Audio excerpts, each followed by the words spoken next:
Hello friends, नमस्कार.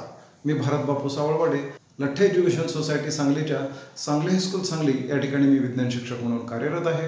तर आज आपण इयत्ता 8वी NMMS national means cum merit scholarship या स्पर्धेच्या तयारीसाठी विज्ञान विषयाचा अभ्यास कसा करावा याबद्दल चर्चा करणार आहोत. आणि यासाठी माझ्याकडं 2021-22ची जी प्रश्नपत्रिका आहे ती प्रश्नपत्रिका माझ्या जुन्या विद्यार्थ्यांच्याकडून मिळवलेली आहे आणि ती मी आपल्यासमोर सादर करत आहे.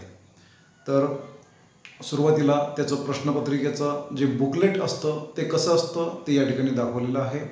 याच्यामध्ये आपल्याला केंद्र संकेतांक लिहायचा असतो आणि सीट नंबर म्हणजे आसन क्रमांक लिहायचा असतो.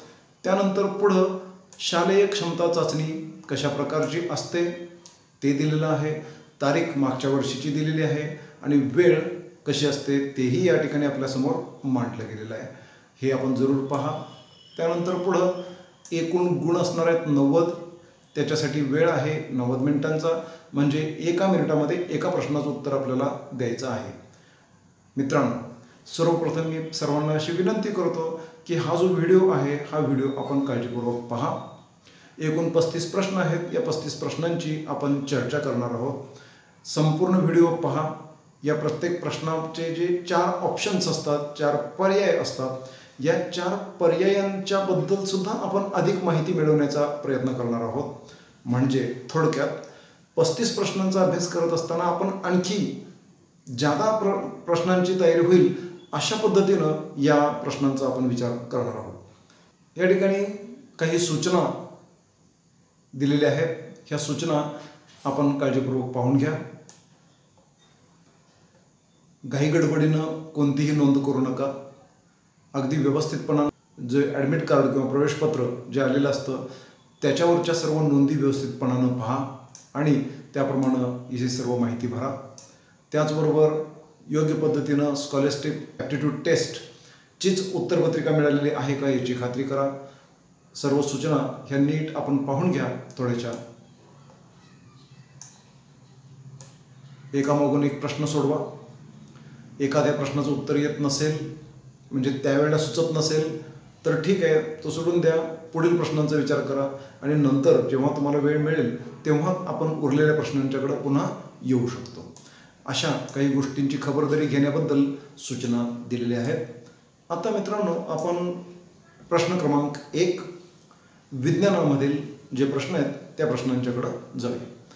खालीलपैकी तापमानाचे एकक कोणते असा प्रश्न आहे. या ठिकाणी कॅलरी, जूल, अर्ग आणि केल्विन असे युनिट्स दिलेले आहेत, अशी एककं दिलेली आहेत. यापैकी कॅलरी हे उष्णतेचं एकक आहे, जूल हे ऊर्जा किंवा कार्याचं एकक आहे, त्यानंतर अर्ग हे ऊर्जा किंवा कार्याचं CGS मधील एकक आहे आणि हे जूल हे SI मधील एकक आहे, म्हणजे MKS सिस्टीममधील एकक आहे आणि केल्विन हे मात्र तापमानाचे एकक आहे.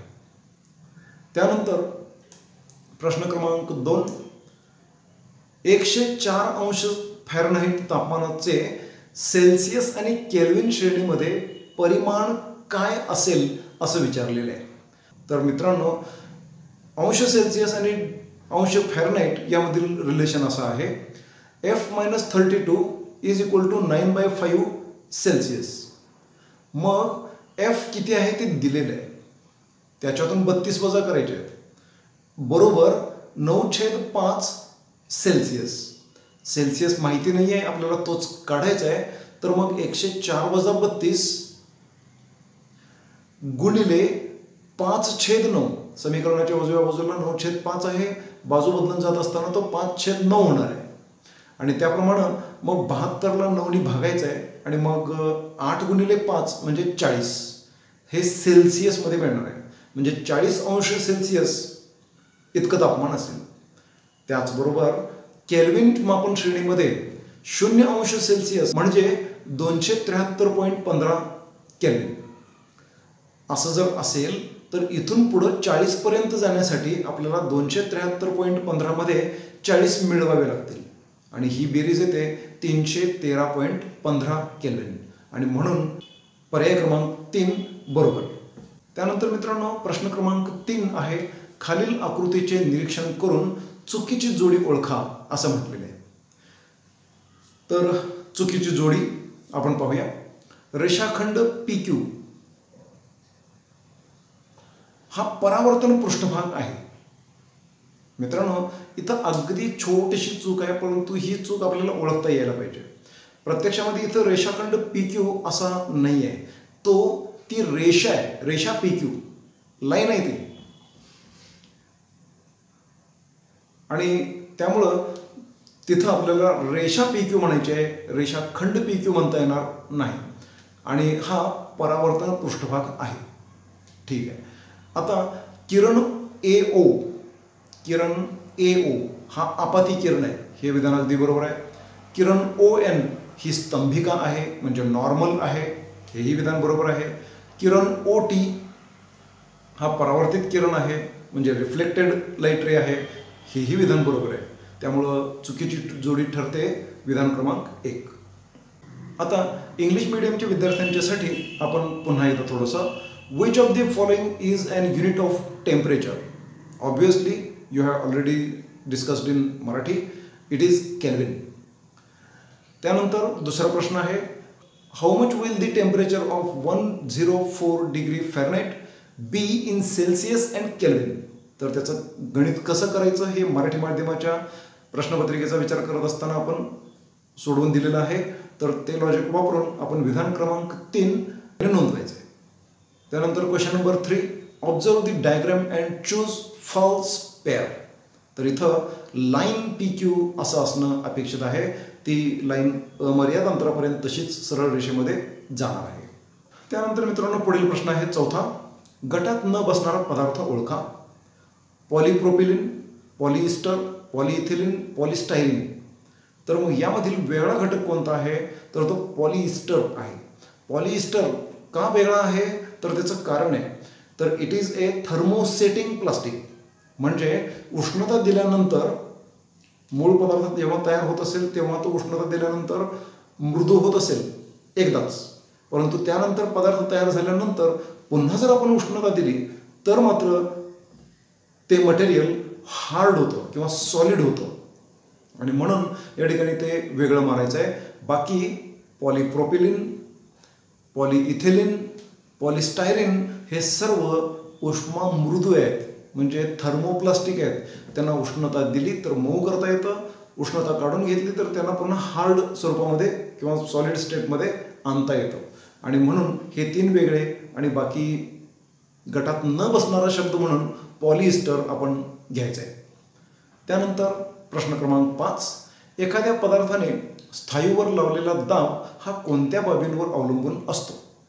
तर मग विधान क्रमांक 1, त्या पदार्थाच्या वजनावर आणि संपर्क क्षेत्रफळावर. हे विधान बरोबर आहे. त्याचं कारण असं आहे, पदार्थाचं वजन म्हणजे त्या पदार्थावर किती गुरुत्वाकर्षण बल प्रयुक्त होत आहे ते बल, आणि ते बल किती क्षेत्रफळावर विभागून पडणार आहे यांचं गुणोत्तर आपण जर घेतलं तर आपल्याला दाबाची किंमत काढता येते. म्हणजेच दाबाचं सूत्र आहे वजन म्हणजे बल भागिले क्षेत्रफळ. म्हणून पहिलं विधान बरोबर. दुसरे विधान काय आहे ते आपण पाहूया. त्या पदार्थाच्या वस्तुमानावर आणि संपर्क क्षेत्रफळावर. वस्तुमानावर अवलंबून नाही आहे. त्या पदार्थाच्या फक्त संपर्क क्षेत्रफळावर असंही होणार नाही, वजन किंवा बल असणं आवश्यक आहे. आणि त्या पदार्थाच्या फक्त वस्तुमानावर हेही विधान आपल्याला मान्य करता येत नाही, कारण क्षेत्रफळ महत्त्वाचं आहे आणि वस्तुमानच्या ऐवजी वजन महत्त्वाचं आहे किंवा बल महत्त्वाचं आहे. प्रश्न क्रमांक 6, स्क्रूच्या टोकाचं क्षेत्रफळ 5 सेंटीमीटर वर्ग आहे. त्याचं वजन 0.5 न्यूटन आहे. तर स्क्रूने लाकडी फळीवर प्रयुक्त केलेला जो दाब आहे तो दाब किती असेल ते आपल्याला काढायचं आहे. तर मित्रांनो या ठिकाणी आपल्याला सरळ गणित मांडायचं आहे. दाब काढायचा आहे आपल्याला, म्हणजे pressure is equal to force divided by area. आता एरिया किती आहे तो आपण पाहू. 5 सेंटीमीटरचा वर्ग आहे. याला मीटरमध्ये जर कन्व्हर्ट करायचं असेल तर 1 सेंटीमीटरचं मीटरमध्ये कन्व्हर्ट करत असताना त्याला 100ने भागावं लागेल. आणि इथं तर सेंटीमीटरचा वर्ग आहे, म्हणजे छेदामध्ये 100 गुणिले 100 असावं लागेल. जर छेदामध्ये 100 गुणिले 100 असेल याचा अर्थ त्या ठिकाणी 10चा चौथा घात असणार आहे. तर 10चा चौथा घात म्हणजे या ठिकाणी असलेलं जे दशांश चिन्ह आहे ते 4 घरे डावीकडे सरकवायचं आहे आणि त्यामुळे हे दशांश चिन्ह इथं येईल. म्हणजे 1, 2, 3 आणि 4 घरं डावीकडे सरकलेली आहे आणि त्यामुळं ए बरोबर म्हणजे एरिया बरोबर 0.0005 मीटर स्क्वेअर आणि फोर्स आहे 0.5 न्यूटन. तर मग आता आपण गुणोत्तर मांडू. 0.5 newton divided by 0.0005 metre square आणि मग यांचा भाग घालवला तर आपल्याला उत्तर मिळेल 1000 न्यूटन प्रति मीटर वर्ग. न्यूटन प्रति मीटर वर्ग म्हणजेच न्यूटन पर मीटर स्क्वेअर म्हणजेच पास्कल. ओके, म्हणून आपल्याला पर्याय क्रमांक 1 हे उत्तर निवडावं लागेल. त्यानंतर प्रश्न क्रमांक 7. लेड आम्ल विद्युत घटामध्ये 2 विद्युत अग्रांमधील विभवांतर किती असतं? 2 व्होल्ट इतकं असतं. त्यानंतर प्रश्न क्रमांक 8. खालीलपैकी स्थायूच्या बाबतीत कोणते विधान सत्य आहे? स्थायू पहा आपण अनिश्चित आकारमान हे वायूचं वैशिष्ट्य आहे, द्रवाचं वैशिष्ट्य आहे, त्यामुळे हे विधान घेता येत नाही आहे. दुसरं विधान ठराविक आकारमान, येस ठराविक आकार आहे. नगण्य संपीड्यता म्हणजे कॉम्प्रेसिबिलिटी खूप कमी असेल, अगदी नगण्य असेल तर ही विधान अगदी योग्य आहे. ठराविक आकारमान हा मुद्दा होऊ शकतो तिसऱ्या पर्यायामध्ये, परंतु अनिश्चित आकार हा मुद्दा होऊ शकत नाही. उच्च संपीड्यता हेही आपण गृहीत धरू शकत नाही, हे वायूंचं वैशिष्ट्य आहे. त्यामुळे स्थायू पदार्थाच्या बाबतीमध्ये दुसरं विधान हे सत्य आहे. Question number 4 is find odd one out. So here polypropylene, polyester, polyethylene and polystyrene are there, out of which polyester is a thermosetting plastic and all others are thermoplastics. Therefore it is different one. Next one, question number 5. The pressure exerted on solid by an object depends on number 1 weight and contact area of object. म्हणजे वजन आणि surface area महत्वाचं. Then next is question number 6. The area of the tip of a screw is 5 centimeter square and its weight is 0.5 Newton. Calculate the pressure exerted by the screw on a wooden plank. So this calculation you have already studied. Therefore the correct answer will be option number 1, 10⁻³ Newton per meter square, or it is equal to also 10⁻³ Pascal. Now next is question number 7. The potential difference between the two electrodes in lead acid cell is 2 volts. Question number 8 is, among the following which is correct statement about solid? Option number 2, definite volume, definite shape, negligible compressibility. These points are correct for these solids. तर मित्रांनो, पुढील प्रश्न आहे 9वा. ध्वनीच्या प्रसारणासाठी माध्यमाची आवश्यकता असते. हा जो प्रयोग आहे या प्रयोगाच्या निरीक्षणांचा अनुमानांचा अचूक क्रम दिलेल्या पर्यायामधून निवडा असं म्हटलेलं आहे आणि त्याच्यासाठी मी त्या प्रयोगाची आकृती आपल्यासमोर सादर करतो. प्रयोग नेमका कसा असतो तेही मी या ठिकाणी सांगतो.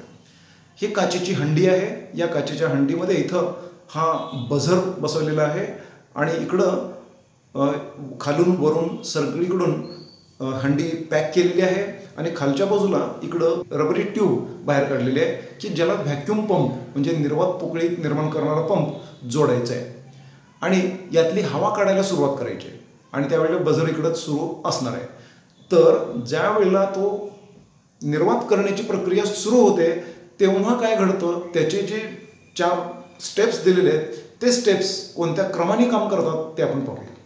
सर्वात प्रथम निर्वात पंप बंद असताना काचेच्या हंडीमध्ये हवा असेल या वेळेला विद्युत घंटेची कळ दाबली असेल तर आवाज हंडीच्या बाहेरपर्यंत ऐकू येणार.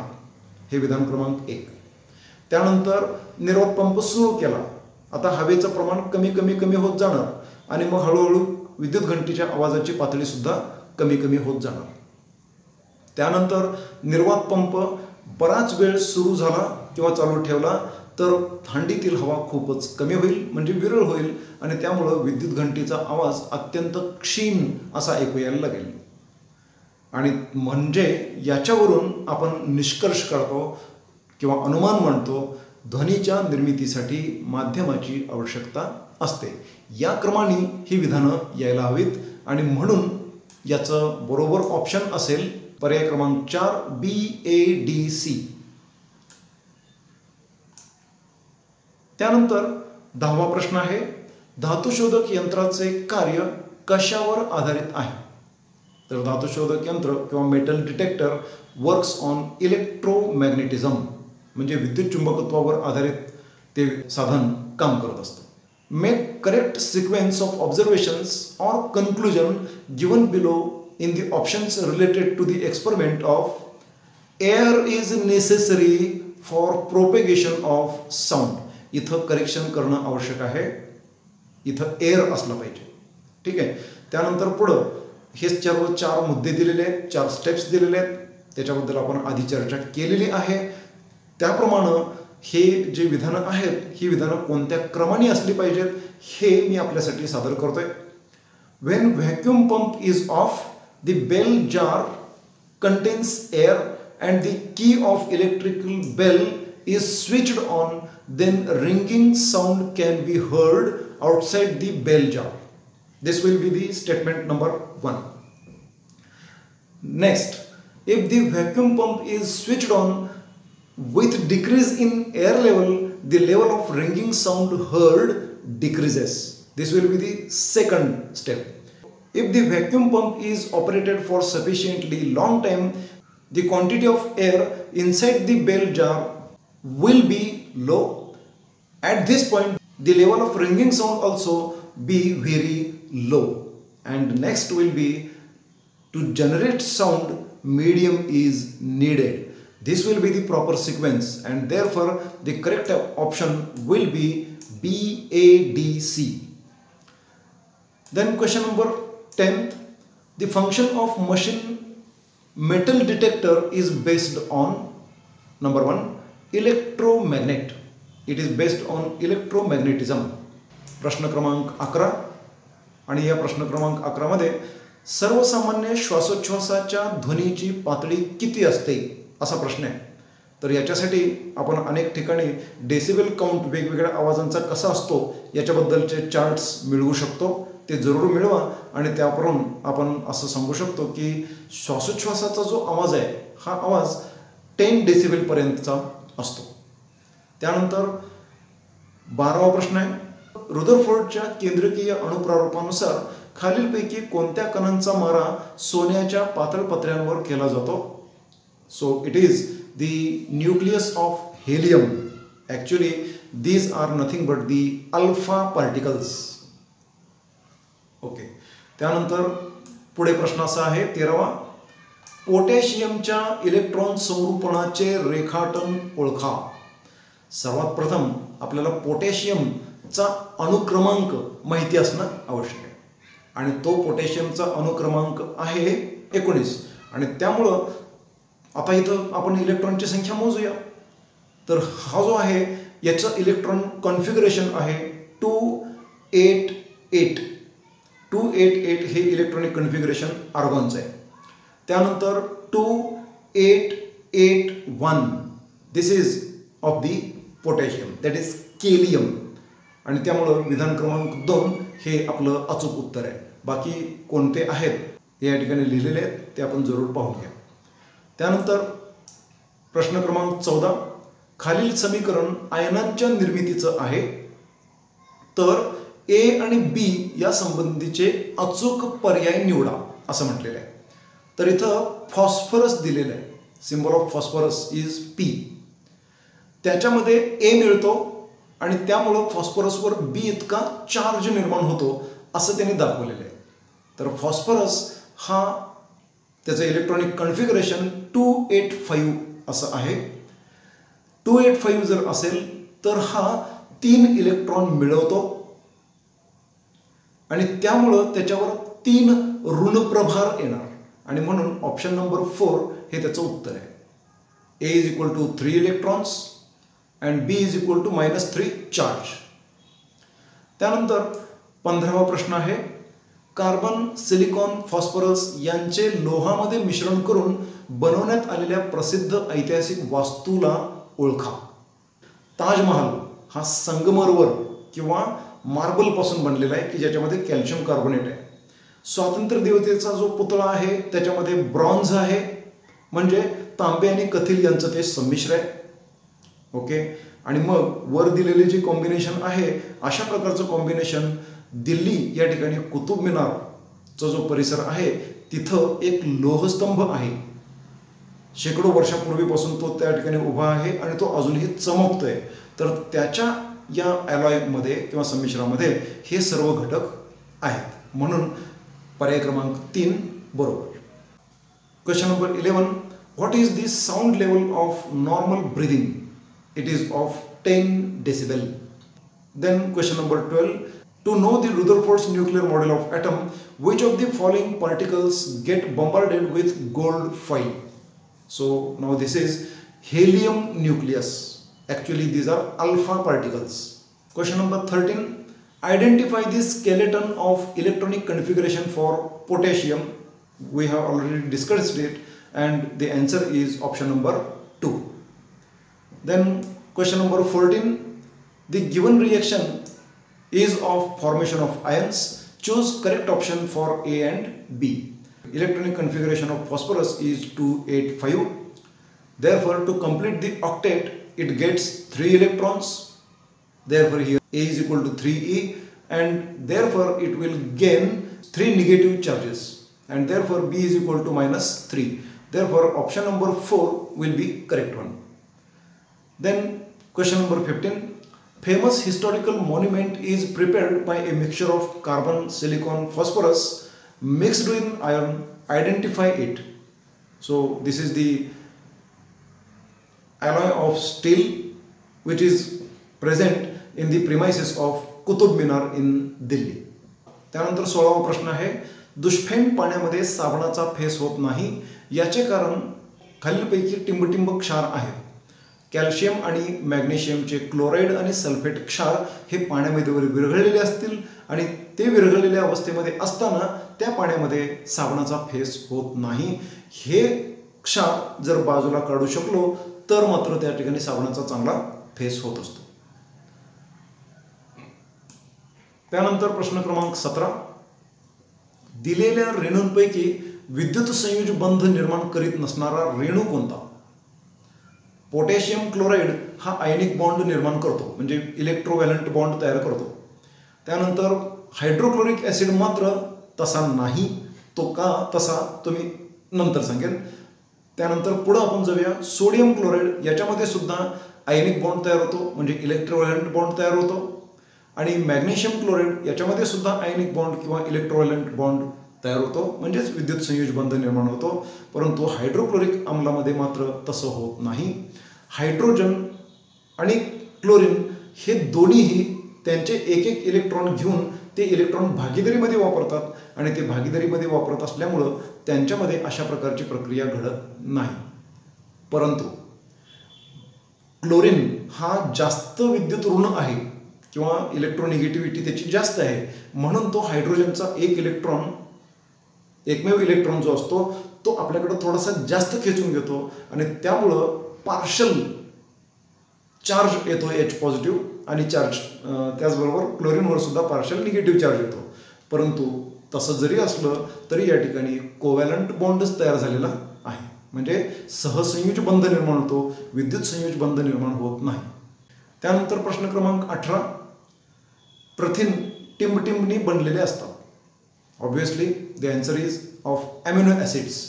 क्वेश्चन नंबर 19, आम्लविरोधक औषधांमध्ये म्हणजे अँटासिड मेडिसिन्समध्ये टिंबटिंब रसायन वापरतात. तर त्याचं उत्तर आहे MgOH म्हणजे मिल्क ऑफ मॅग्नेशिया. जेलुसिल नावाचं जे आपलं फेमस औषध आहे त्या औषधामध्ये हा मिल्क ऑफ मॅग्नेशिया घातलेला असतो. हे आपण त्या इन्ग्रेडियंट्समध्ये जरूर पाहू शकता. इथं हा NH4OH म्हणजे अमोनियम हायड्रॉक्साईड, त्यालाच आपण लिकर अमोनिया म्हणतो, याचा त्यात संबंध नसतो. त्यानंतर NaOH म्हणजे सोडियम हायड्रॉक्साईड, याला आपण कॉस्टिक सोडा म्हणतो. तो त्रास देतो, त्रासदायक आहे, क्षरणकारी आहे, म्हणजे त्याच्यामुळं आपल्याला इजा होऊ शकते. तर हा पदार्थ आपल्याला अँटासिड म्हणून वापरता येणार नाही, पण हा सायलेंट आहे, सॉफ्ट आहे आणि त्यामुळं हा वापरता येतो. पोटॅशियम हायड्रॉक्साईड सुद्धा क्षरणकारी आहे आणि त्यामुळं ते सुद्धा वापरलं जात नाही. परंतु पर्याय क्रमांक 3 मिल्क ऑफ मॅग्नेशिया हा मात्र अँटासिड म्हणून वापरता येतो. खालील प्रक्रियेमधील परिवर्तनीय बदल ओळखा असं म्हटलेलं आहे. परिवर्तनीय बदल म्हणजे एकदा बदल झाल्यानंतर पुन्हा वस्तू मूळ स्थितीमध्ये येऊ शकते.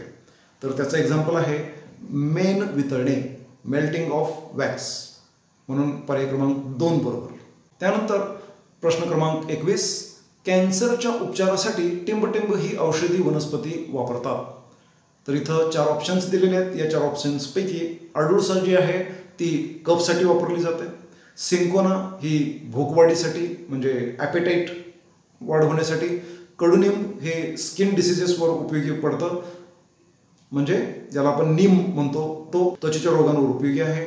आणि सदाफुली पेरिविंकल, ज्यालाच आपण कॅथॅरॅन्थस रोझियस असं सायंटिफिक भाषेमध्ये व्यक्त करतो, ही वनस्पती मात्र कॅन्सरच्या उपचारासाठी वापरली जात असते. त्यानंतर 22वा प्रश्न आहे, तांब्याच्या अंगठीचे क्षरण होऊन त्यावर हिरवा लेप तयार होतो, हा बदल टिंबटिंब वायूमुळे होतो. तर तो कार्बन डायऑक्साईड वायूमुळे होतो. तो कसा होतो? तर copper plus carbon dioxide reacts with atmospheric moisture to form copper hydroxide and copper carbonate, आणि ह्या दोन्हींचं मिळून एक ग्रीन कलरचा पॅटिना तयार होतो, एक लेप तयार होतो. त्यामुळं पर्याय क्रमांक 3 बरोबर. Question number 16, hard water does not form leather with soap, it is because of the following salt. Number 1, chloride and sulfate salt of calcium and magnesium. This answer will be correct one. Then next is question number 17, the given molecule which does not form electrovalent bond is HCl. All other compounds are formed by electrovalent bonds or ionic bonds, but HCl doesn't. Now next is question number 18, protein is made up of amino acids. Now next is question number 19, in acidity resistant medicines, that means in antacids, the chemical used is magnesium hydroxide, that is it is also known as milk of magnesia. The famous antacid Gelusil is prepared from this milk of magnesia. Question number 20, identify the reversible change in the following processes. All the processes are here, and in which melting of wax is a reversible process. Now next is question number 21, for the treatment of cancer the medicinal plant used is periwinkle, that is Catharanthus roseus, मराठीमध्ये त्याला आपण सदाफुली म्हणतो. त्याचा वापर केला जातो, त्याच्या फुलाचा अर्क काढला जातो. Alkaloid of that flower is used in the treatment of cancer. Next is question number 22, copper ring get corroded by forming a greenish deposition on it. This change is caused by dash dash dash gas. This is carbon dioxide gas. That is option number 3. त्यानंतर पुढील प्रश्न आहे 23वा, सर्वयोग्य दाता असं कोणत्या रक्तगटाला म्हटलं जातं? तर ओ रक्तगट हा सर्वयोग्य दाता म्हणून मानला जातो, म्हणजेच युनिव्हर्सल डोनर म्हणून मानला जातो. AB मात्र सर्वयोग्य ग्राही आहे, म्हणजे युनिव्हर्सल रेसिपियंट आहे. तर सर्वयोग्य दाता आहे ऑप्शन नंबर 4 ओ. त्यानंतर प्रश्न क्रमांक 24 आहे, तोंडातील लाळेमध्ये टिंबटिंब नावाचे विकर असते. लाळेमध्ये टायलिन आहे. तर इथं दुसरा ऑप्शन जो दिलेला आहे माल्टोज, हे डायजेस्टेड शुगर आहे, ज्या लाळेमध्ये त्याचा समावेश नसतो. पेप्सिन ते जठरामध्ये निर्माण होतं. आणि म्युकस हे एक ल्युब्रिकेशन आहे, ते विकर नाही आहे. त्यामुळं टायलिन हा ऑप्शन बरोबर. त्यानंतर प्रश्न क्रमांक 25, आम्लपर्जन्यामुळे प्रत्यक्षपणे पुढीलपैकी कोणता धातू वनस्पतींमध्ये शोषला जाऊन अन्न साखळीमध्ये शिरतो? तर या ठिकाणी बरोबर उत्तर आहे पर्याय क्रमांक 1 मर्क्युरी, आणि अजून एक आहे कॅडमियम. परंतु आत्ता इथं दिलेल्या ऑप्शन्सपैकी एक जर म्हणायचा असेल तर मर्क्युरी हे उत्तर बरोबर. प्रश्न क्रमांक 26, पेशीतील गुणसूत्रांवरील कोणत्या कार्यात्मक घटकाद्वारे अनुवंशिक गुणांचे संक्रमण पुढील पिढीकडे केले जात असते? पर्याय क्रमांक 3 जनुक हे त्याचं योग्य उत्तर आहे. बाकी इतर पेशी अंगकांचं काम काय आहे ते आपण पाहूया. तंतुकणिका म्हणजे mitochondria, they are responsible for ATP production. आंतरद्रव्यजालिका म्हणजे एंडोप्लाझ्मिक रेटिक्युलम, हे ट्रान्सपोर्ट सिस्टीम आहे, प्लस डिटॉक्सिफिकेशन प्रोसेस करणार आहेत या पद्धतीनं. आणि लयकारिका म्हणजे lysosomes, these are the suicidal bags. म्हणजे या सर्वांची कामं नाही आहेत, परंतु पर्याय क्रमांक 3 जनुक हे मात्र एका पिढीतील गुणधर्म पुढील पिढीकडं घेऊन जाण्यामध्ये मदत करत असतं. प्रश्न क्रमांक 27 आहे, बेडूक पाण्यामध्ये असताना टिंबटिंबच्या साहाय्याने श्वसन करतो. नाकाद्वारे, कल्ल्याद्वारे, फुफ्फुसाद्वारे आणि त्वचेद्वारे असे ऑप्शन्स आहेत. त्यापैकी पर्याय क्रमांक 4 त्वचेद्वारे म्हणजे थ्रू मॉइस्ट स्किन त्याची रेस्पिरेशन प्रोसेस पूर्ण होत असते. त्यानंतर प्रश्न क्रमांक 28, पुढीलपैकी कोणते पेशी अंग फक्त वनस्पती पेशीतच असते? इथं पर्याय दिलेले आहेत, गॉल्जी पिंड, हरितलवक, तंतुकणिका, रिक्तिका. बाकी सर्व गोष्टी प्राणी आणि वनस्पती पेशी दोन्हींमध्ये असतात. फक्त हरितलवक हे वनस्पतींमध्ये असतं की जे प्रकाश संश्लेषणासाठी वनस्पतीला मदत करत असतं. म्हणून पर्याय क्रमांक 2 ही इथं बरोबर उत्तर आहे. त्यानंतर प्रश्न क्रमांक 29, पुढीलपैकी कवक कोणते? शैवाल, अमिबा, पेनिसिलियम, युग्लिना यापैकी. तर शैवाल म्हणजे अल्गी. त्यानंतर अमिबा हा प्रोटोझोआ आहे म्हणजे प्रोटिस्टामधील आहे. पेनिसिलियम हा मात्र फंगस आहे म्हणजे कवक आहे. आणि युग्लिना हा सुद्धा प्रोटोझोआ म्हणजेच प्रोटिस्टा आहे. त्यामुळं पर्याय क्रमांक 3 हे उत्तर बरोबर. Question number 23, which of the following blood group is known as universal donor? Obviously option number 4 O will be considered as universal donor. Next is question number 24, saliva in mouth contains enzyme ptyalin. Question number 25, due to acid rain which of the following metal indirectly absorbed by plants and thus enters the food chain? Option number 1 mercury. Next is question number 26, which of the following functional unit of the cell transfers herited traits to next generation? Option number 3 genes. When in water, frog breathes with dash dash dash. Frog breathes with the moist skin. Option number 4. Then next is question number 28, which of the following organelles is found only in plant cell? Options are Golgi complex, chloroplast, mitochondria, vacuole. So here option number 2, that is chloroplast, is the correct answer. Question number 29, which of the following is fungus? Options are algae, amoeba, penicillium, euglena, in which penicillium is a fungus. पुढील 3वा प्रश्न आहे, पुढील आकृतीतील वैज्ञानिक उपकरण कोणते? आकृती जरूर पहा. तर ही आहे संयुक्त सूक्ष्मदर्शक. साधा सूक्ष्मदर्शक की ज्याच्यामध्ये एकच लेन्स असतो. संयुक्त सूक्ष्मदर्शकामध्ये 2 लेन्सेस असतात म्हणजे आयपीस आणि ऑब्जेक्टिव्ह अशा प्रकारचे, आणि म्हणून तो संयुक्त असतो. दुर्बीण वेगळ्या प्रकारची आहे, ही दुर्बीण नाही आहे आणि ही परिदर्शी सुद्धा नाही आहे म्हणजे पेरिस्कोप सुद्धा नाही आहे. प्रश्न क्रमांक 31, विषाणूंचा आकार सुमारे टिंब इतका असतो. It is option number 4 10 nanometres to 100 nanometres. त्यानंतर पुढं प्रश्न क्रमांक 32, हत्ती रोग टिंब या डासाच्या मादीमुळे होतो. तर त्याचं उत्तर आहे पर्याय क्रमांक 2 क्युलेक्स. आता पर्याय क्रमांक 1 ॲनाफिलिसमुळं मलेरिया होतो.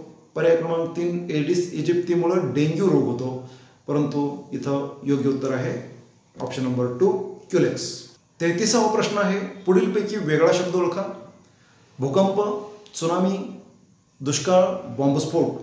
आणि यामध्ये भूकंप, त्सुनामी, दुष्काळ हे नैसर्गिक आपत्ती आहेत आणि बॉम्बस्फोट हा मात्र मानवनिर्मित आपत्ती आहे. त्यामुळं पर्याय क्रमांक 4 हे उत्तर आपल्यासाठी बरोबर आहे. Identify the scientific instrument shown below. So this is a compound microscope. An eyepiece and objective lens together form a compound microscope. Question number 31. Size of virus is approximately 10 nanometers to 100 nanometers. Okay. Next is question number 32. Elephantiasis is caused due to the female of dash dash dash mosquito. It is option number 2 Culex. Next is question number 33. Find odd word out of given below. Earthquake, tsunami, drought, bomb blast. So here earthquake, tsunami, drought are natural disasters, but bomb blast is a man-made disaster. Therefore, correct answer will be option number 4, bomb blast. त्यानंतर मित्रांनो पुढील प्रश्न आपण पाहू. प्रश्न क्रमांक 34. पुढीलपैकी अयोग्य विधान ओळखा. तंतुकणिका एटीपी ऊर्जा समृद्ध संयुग तयार करतात. हे विधान बरोबर आहे. रिक्तिका पेशीचा परासरणीय दाब नियंत्रित ठेवतात. हेही विधान अगदी बरोबर आहे. तिसरं विधान आहे, अवर्ण लवकांमुळे फुले, फळे यांना रंग प्राप्त होतो. हे विधान चुकीचं आहे, कारण अवर्ण लवके म्हणजेच त्यांच्यात वर्ण नाही, रंग नाही, म्हणजेच ते रंगहीन असतात. These are also called as leucoplasts which are colourless. तर यांच्यामुळे रंग प्राप्त होणार नाही, म्हणून हे विधान अयोग्य आहे. म्हणून पर्याय क्रमांक 3 अयोग्य विधान. बाकी पर्याय क्रमांक 4, हरित लवके सौर ऊर्जा शोषून तिचं रासायनिक ऊर्जेमध्ये रूपांतर करतात. हे विधान अगदी बरोबर आहे. त्यालाच आपण प्रकाश संश्लेषण प्रक्रिया असं संबोधतो. त्यानंतर पुढील प्रश्न आहे प्रश्न क्रमांक 35. पुढीलपैकी ऑक्सिजनयुक्त रक्त वाहून नेणारी रक्तवाहिनी कोणती? ठीक आहे, पहा. फुफ्फुस शिरा, फुफ्फुस धमनी, ऊर्ध्व महाशीर आणि अधो महाशीर. यापैकी आता आपण विचार करू. फुफ्फुस शिरा म्हणजे फुफ्फुसामध्ये जे रक्तामध्ये ऑक्सिजन मिसळलेला आहे असं ऑक्सिजनेटेड रक्त, ऑक्सिजनयुक्त रक्त घेऊन येणारे हे फुफ्फुस शिरा आहेत की ज्या लेफ्ट ॲट्रियममध्ये ॲड केले जातात. आणि म्हणून हे ऑक्सिजनयुक्त रक्त वाहून नेणारी रक्तवाहिनी आहे फुफ्फुस शिरा. आणि फुफ्फुस धमनी ही डिऑक्सिजनेटेड ब्लड घेऊन जाते. अधो महाशीर ही शरीराच्या खालच्या भागाकडून कमी ऑक्सिजनयुक्त रक्त घेऊन येते. आणि ऊर्ध्व महाशीर ही शरीराच्या वरच्या भागाकडून कमी ऑक्सिजनयुक्त रक्त घेऊन येत असते. त्यामुळं पर्याय क्रमांक 1 हे आपलं बरोबर उत्तर ठरणार आहे. Then next is question number 34. Find out false statement from given below. पुढीलपैकी चुकीचं विधान ओळखा. नंबर 1, mitochondria prepares energy rich ATP compound. विधान बरोबर आहे. Vacuoles regulate osmotic pressure of the cell. This statement is also correct. Okay. Then option number 3, various colours of flowers and fruits are due to leucoplasts. This statement is false. Therefore option number 3 is the correct option. मित्रांनो, हे खाली जी marking झालेलं आहे हे मात्र चुकीचं झालेलं आहे. खरं तर हे विधान अगदी बरोबर आहे. This is the photosynthesis. So you should consider this option number 3 as a correct answer. Then question number 35. Which of the following blood vessel carries oxygenated blood? And this is option number 1, pulmonary vein carries oxygenated blood from lungs to the left atrium of heart, and all others will carry the deoxygenated blood. मित्रांनो, माझं हे मार्गदर्शन जर आपल्याला आवडलं असेल तर जरूर लाईक करा. उपयुक्त वाटलं असेल तर इतर NMMSचा अभ्यास करणाऱ्या विद्यार्थ्यांच्यासाठी हे जरूर शेअर करा आणि माझं चॅनल जरूर सबस्क्राईब करा. Stay connected. धन्यवाद.